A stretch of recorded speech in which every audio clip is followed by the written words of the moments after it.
இந்த வீடியோவை உங்களுக்கு வழங்குவோர் மாலை முரசு செய்திகள் தொலைக்காட்சியின் படிப்போம் ஜெயிப்போம் உயர்கல்வியை தேர்ந்தெடுப்பதில் உள்ள சந்தேகங்களை தீர்க்கும் நிகழ்ச்சி தினமும் மாலை 5 மணிக்கு. வணக்கம். மாலை முரசு செய்திகளை விரிவாக பார்ப்பதற்கு முன் தலைப்புச் செய்திகளை பார்க்கலாம். பரபரப்பான அரசியல் சூழலில் 2 நாள் பயணமாக இன்று இரவு சென்னை வருகிறார் மத்திய உள்துறை அமைச்சர் அமித் ஷா. பாஜக மாநில தலைவர் மாற்றம், கூட்டணி உள்ளிட்டவை தொடர்பாக ஆலோசனை நடத்த உள்ளதாக தகவல்.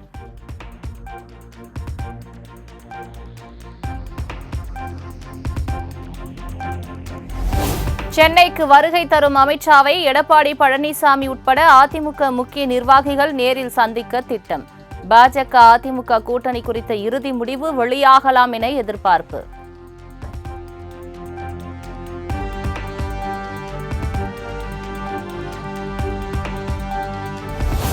சென்னையிலேயே இருக்குமாறு அதிமுக முக்கிய நிர்வாகிகளுக்கு எடப்பாடி பழனிசாமி அறிவுறுத்தல். முன்னாள் அமைச்சர்கள் SP Velumani, RB Udhayakumar, KP Munusamy உள்ளிட்டோர் சென்னையில் முகாம்.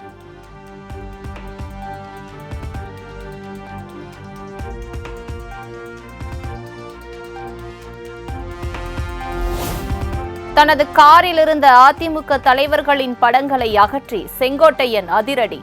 அமித்ஷா முன்னிலையில் பாஜகவில் ஐக்கியமாக போகிறாரா என அரசியல் ஆர்வலர்கள் சந்தேகம்.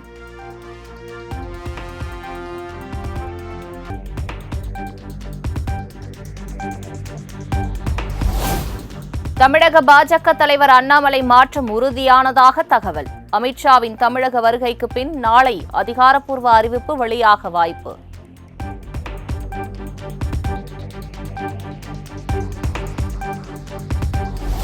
தமிழ்நாட்டிலும் சட்டசபை தேர்தல்களில் பாஜக நிச்சயம் வெற்றி பெறும்.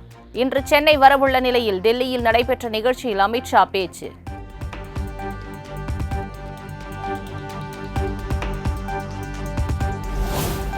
தொகுதி மறுசீரமைப்பு விவகாரத்தை தென் மாநில அரசியல்வாதிகள் புரிந்து கொள்ள மறுக்கிறார்கள். தமிழ்நாட்டில் ஊழலை மறைக்கவே தொகுதி மறுசீரமைப்பு பிரச்சனையை எழுப்புவதாக அமித்ஷா காட்டம்.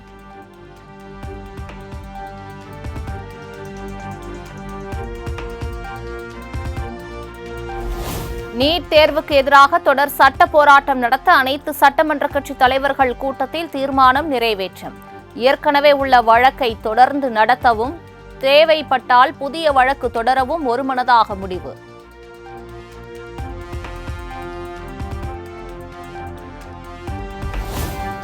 சட்ட போராட்டத்தை தொடர்ந்து தொய்வில்லாமல் நடத்தினால் நீட் தேர்வில் விலக்கு பெற முடியும்.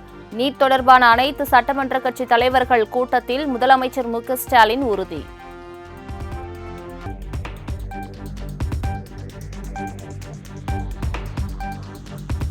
தமிழக மாணவர் நலனுக்காக நீட் விலக்கே நமக்கான இலக்கு என தொடர்ந்து போராடி வருகிறோம். உச்சநீதிமன்றம் கொடுத்துள்ள தீர்ப்பின் ஒளியில் நீதிக்கான சட்ட போராட்டத்தை தொடர உள்ளோம் என முதலமைச்சர் மு க ஸ்டாலின் எக்ஸ் தளத்தில் பதிவு.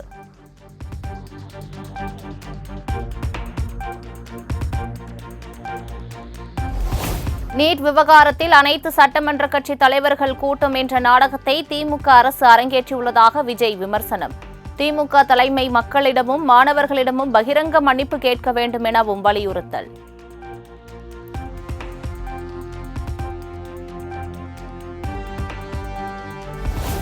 திமுக கூட்டணியிலிருந்து சில கட்சிகள் வெளியே வரும் என இலவுகாத்த கிளி போல காத்திருந்தார் எடப்பாடி பழனிசாமி என திருமாவளவன் விமர்சனம்.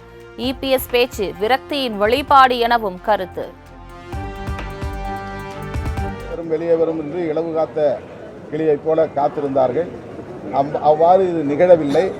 நிகழாததன் விளைவாக, விரக்தியின் விளைவாக இத்தகைய கருத்துக்களை அவர்கள் சொல்லி வருகிறார்கள்.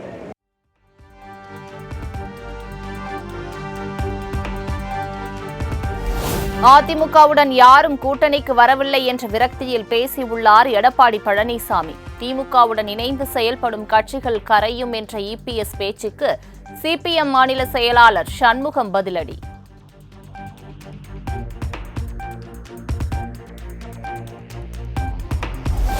காட்பாடி திருப்பதி இடையே இரட்டை ரயில் பாதை அமைக்க 1332 கோடி நிதி ஒதுக்கீடு.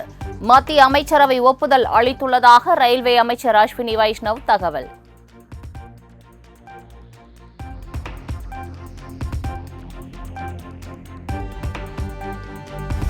2 நாள் பயணமாக தமிழகம் வருகை தந்தார் மத்திய அமைச்சர் ராஜ்நாத் சிங். நீலகிரி வெலிங்டன் ராணுவ பயிற்சி பள்ளியில் இன்று நடைபெறும் நிகழ்ச்சியில் பங்கேற்கிறார்.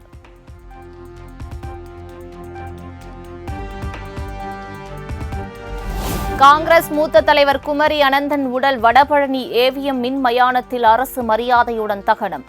72 குண்டுகள் முழங்க காவல்துறை இறுதி மரியாதை.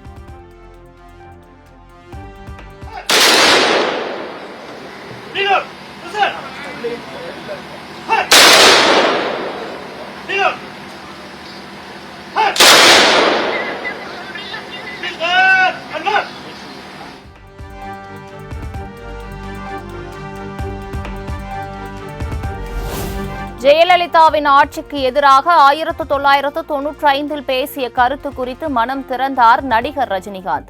அமைச்சராக இருந்த RM வீரப்பனை வைத்துக் கொண்டு ஆட்சி குறித்து பேசியது தவறு என RM வீரப்பன் ஆவணப்பட வீடியோவில் பேச்சு. அவ்வளோ பேசியிருக்கோம். அவரை வச்சுட்டு மினிஸ்டரை வச்சுக்கிட்டு அதை பற்றியும் நான் பேசக்கூடாது. அந்த அளவுக்கு அப்போ எனக்கு ஒரு தெளிவோ இல்லை ஒரு ஏதோ இல்லை.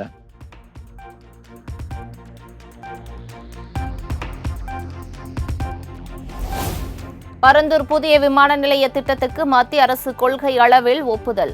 முதற்கட்ட கட்டுமான பணிகளை வரும் ஜனவரி மாதம் தொடங்கும் வகையில் விரைவில் டெண்டர் கோர திட்டம்.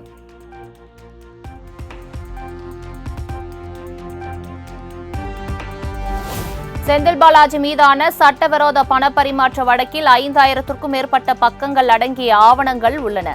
சென்னை முதன்மை அமர்வு நீதிமன்றத்தில் அமலாக்கத்துறை தகவல்.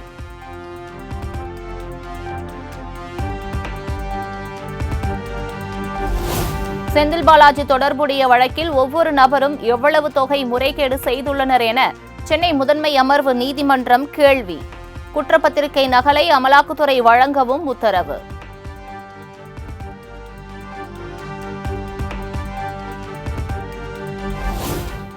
பொள்ளாச்சி பாலியல் வழக்கில் காவல் ஆய்வாளர் மருத்துவர் நேரில் ஆஜராக கோவை மகிழா நீதிமன்றம் உத்தரவு.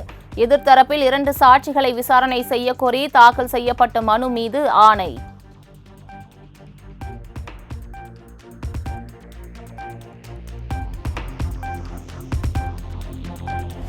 அரியலூரில் பாலியல் புகார் கொடுக்க வந்த பெண்ணிடம் பெண் சிறப்பு காவல் உதவி ஆய்வாளர் சுமதி தரக்குறைவாக பேச்சு.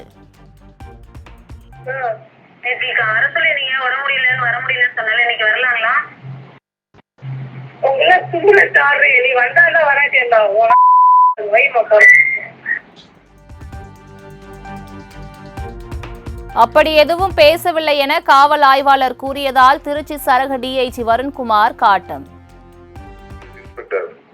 இந்த பாஷையில தான் பேசுறீங்களா பொம்பளைங்கள்ட்ட எல்லாம்? நீங்க அதுக்கு தான் AWPS உருவாக்குனாங்களா சார்? அப்படி எதுவும் பேசுறது இல்லைங்க சார். இது ஏதாவது தெரியாம பேசிப்பாங்க சார். சாரி.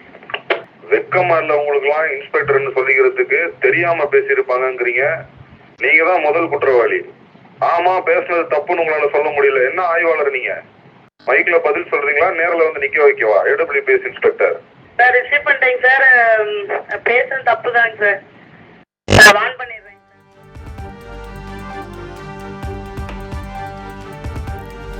புகார்தாரரிடம் தரக்குறைவாக பேசிய அரியலூர் மகளிர் காவல் நிலைய சிறப்பு காவல் உதவி ஆய்வாளர் சுமதி காத்திருப்போர் பட்டியலுக்கு மாற்றம். காவல்துறையில் இதுபோன்ற அத்துமீறல் பேச்சு இருக்கக்கூடாது என டிஐஜி வருண்குமார் எச்சரிக்கை. அனுப்புங்க, ரேஞ்ச் ஆபீஸ்ல வந்து நிக்கட்டும். இங்க பெட்டிஷனர் எல்லாம் ஹேண்டில் பண்ண வைக்கிறேன். அதுக்கப்புறம் வேற ஏதாவது தொலைவு மாவட்டம் ராமநாதபுரம், கன்னியாகுமரி, தருமபுரிக்கு போவாங்க அந்த அம்மா. உடனே அந்த அம்மாவை என்ன டியூட்டில இருந்தாலும் துரத்தி விடுங்க. ஐயா சொன்ன உத்தரவு ரிசீவ் பண்ணிட்டீங்க. இப்போ உடனே ரன்னிங் ஹவர்ஸ்ல அதை ரிப்போர்ட் பண்ண சொல்றீங்க. வணக்கங்க. இந்த மாதிரி காவல்துறையில அத்துமீற பேச்சு ஏதாவது இருந்துச்சுன்னா மைக்ல வந்து அந்த ஆடியோ பிளே பண்ணப்படும். மாவட்டத்துக்கு சொல்லிருங்க.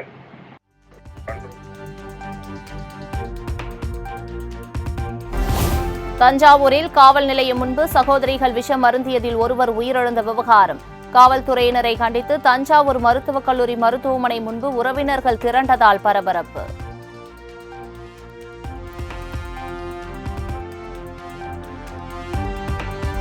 கோவையில் கிறிஸ்தவ மதபோதகர் ஜான் ஜெபராஜ் மீது போக்சோ வழக்கு பதிவு செய்யப்பட்ட விவகாரம். ஜான் ஜெபராஜ் வெளிநாடு தப்பி செல்லாமல் இருக்க கோவை மாநகர காவல்துறை சார்பில் லுக் அவுட் நோட்டீஸ்.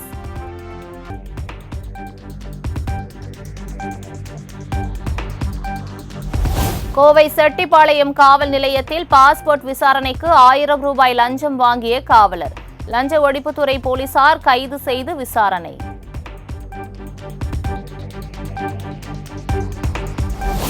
விழுப்புரம் மாவட்டத்தில் கடந்த 3 ஆண்டுகளாக ஒரே காவல் நிலையத்தில் பணியாற்றிய 194 போலீசார் இடமாற்றம்.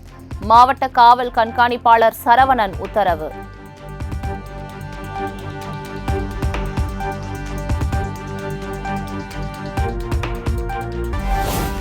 ஜிப்லி பயனாளர்களுக்கு காவல்துறை எச்சரிக்கை. புகைப்படங்கள் விற்கப்பட வாய்ப்புள்ளதாகவும் டீப் ஃபேக்குகளில் பயன்படுத்தப்படும் அபாயம் உள்ளதாகவும் தகவல்.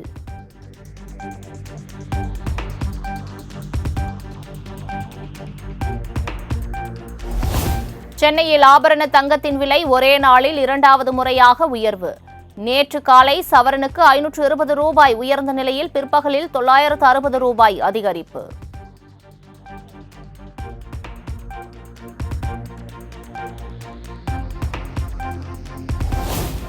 SSLC விடைத்தாள் திருத்தும் பணி குறித்த செயல்முறைகள் தொடர்பாக அரசு தேர்வுகள் இணை இயக்குநர் அறிக்கை வெளியீடு. தமிழ் வழியில் போதிக்கும் ஆசிரியர்கள் தமிழ் வழி விடைத்தாள்களை மட்டுமே மதிப்பீடு செய்ய வேண்டும் என அறிவிப்பு.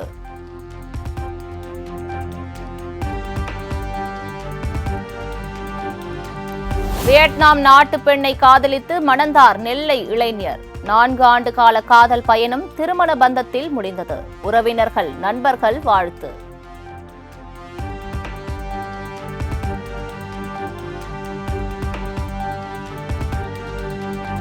சென்னை சென்ட்ரல் கூடூர் வழித்தடத்தில் 18 மின்சார ரயில்கள் இன்றும் 12ஆம் தேதியும் ரத்து. பொன்னேரி கவரப்பேட்டை இடையே பராமரிப்பு பணி காரணமாக தெற்கு ரயில்வே அறிவிப்பு.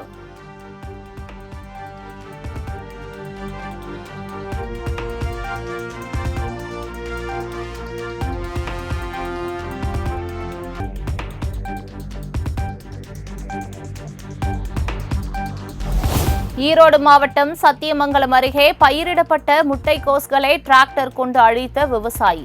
முட்டைக்கோஸ் கிலோ 50 பைசாவுக்கு வியாபாரிகள் கேட்பதாக வேதனை.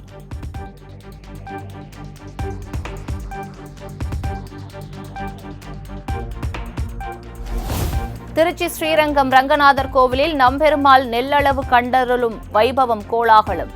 ஆயிரக்கணக்கான பக்தர்கள் பங்கேற்று தரிசனம்.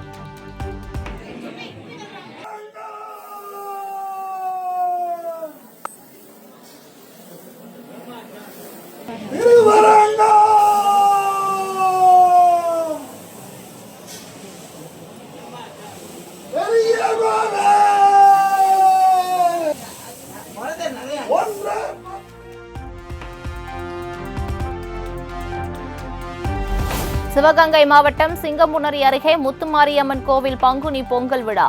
திரளான ஆண்கள் குச்சி அடித்தும் பெண்கள் கும்மி அடித்தும் நேர்த்திக்கடன்.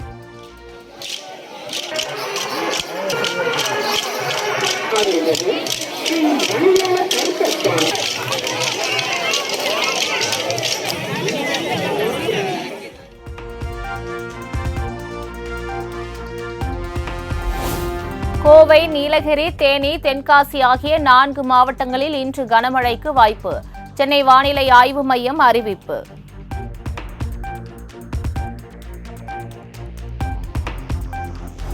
தமிழ்நாட்டில் வேலூர், சேலம் ஆகிய 2 மாவட்டங்களில் சதம் அடித்த வெயில். அதிகபட்சமாக வேலூரில் 101.3 டிகிரி ஃபாரன்ஹீட் வெப்பம் பதிவு.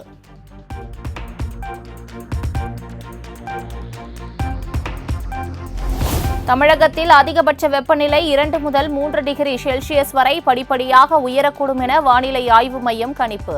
அதிக வெப்பநிலையும் அதிக ஈரப்பதமும் இருக்கும்போது அசௌகரியம் ஏற்படலாம் என தகவல்.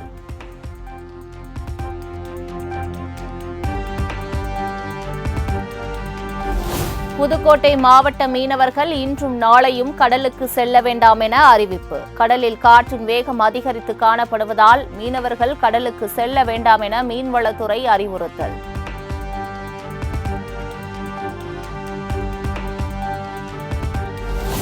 நாட்டில் உள்ள அனைத்து நிறுவனங்களையும் கட்டுப்படுத்த RSS முயற்சிப்பதாக ராகுல் காந்தி குற்றச்சாட்டு. இடஒதுக்கீட்டில் 50% உச்ச வரம்பு என்ற தடை தகர்க்கப்படும் எனவும் சூளுரை.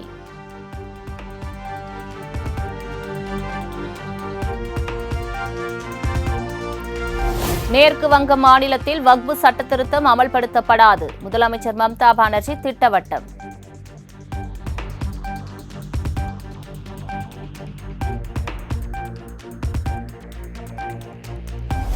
வக்பு வாரிய சட்டத்திருத்தம் தொடர்பாக ஜம்மு காஷ்மீர் சட்டப்பேரவையில் மீண்டும் அமளி.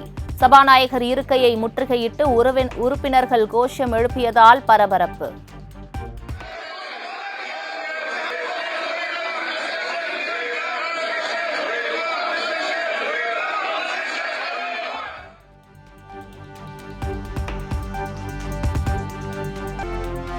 பிரபல பாலிவுட் நடிகர் சைஃப் அலி கான் மீதான கத்தி குத்து சம்பவத்தில் 1000 பக்கங்கள் கொண்ட குற்றப்பத்திரிகை தாக்கல்.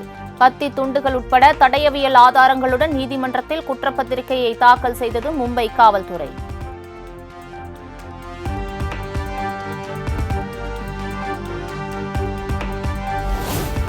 டெல்லி பாங்காக் ஏர் இந்தியா விமானத்தில் மது போதையில் இருந்த பயணி சக பயணி மீது சிறுநீர் கழித்ததால் அதிர்ச்சி. கடுமையாக எடுக்கப்படும் என ஏர் இந்தியா நிறுவனம் அறிவிப்பு.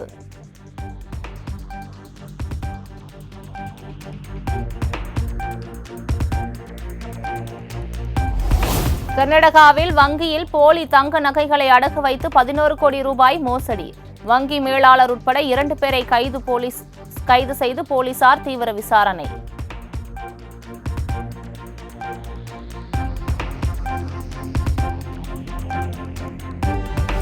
ஆந்திராவில் உள்ள கியா கார் நிறுவன ஆலையில் 900 கார் என்ஜின்கள் திருட்டு. முன்னாள் மற்றும் இந்நாள் நிறுவன ஊழியர்களிடம் போலீசார் தீவிர விசாரணை.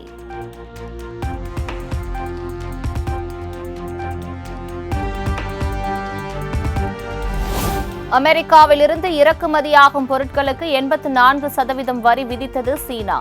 இன்று முதல் புதிய வரி விதிப்பு அமலுக்கு வருவதாக அறிவிப்பு.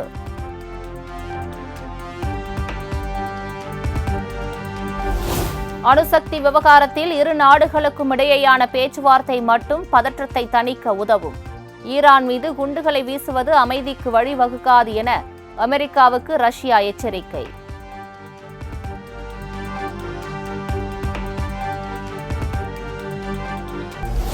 ஐபிஎல் கிரிக்கெட் தொடரில் குஜராத் டைட்டன்ஸ் அணி அபார வெற்றி. 58 ரன்கள் வித்தியாசத்தில் ராஜஸ்தான் ராயல்ஸ் அணியை வீழ்த்தி அசத்தல்.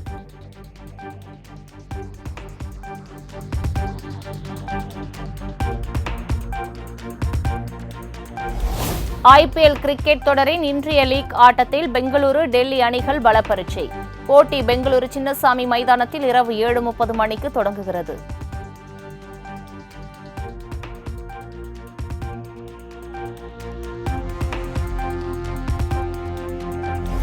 உலகக்கோப்பை துப்பாக்கி சுடுதல் போட்டியில் இந்தியாவின் விஜய்வீர் சித்து, சுருச்சி ஹிந்தர் சிங் தங்கம் வென்று அசத்தல். 4 தங்க பதக்கங்களுடன் மொத்தம் 6 பதக்கங்களை வென்று இந்தியா அசத்தல்.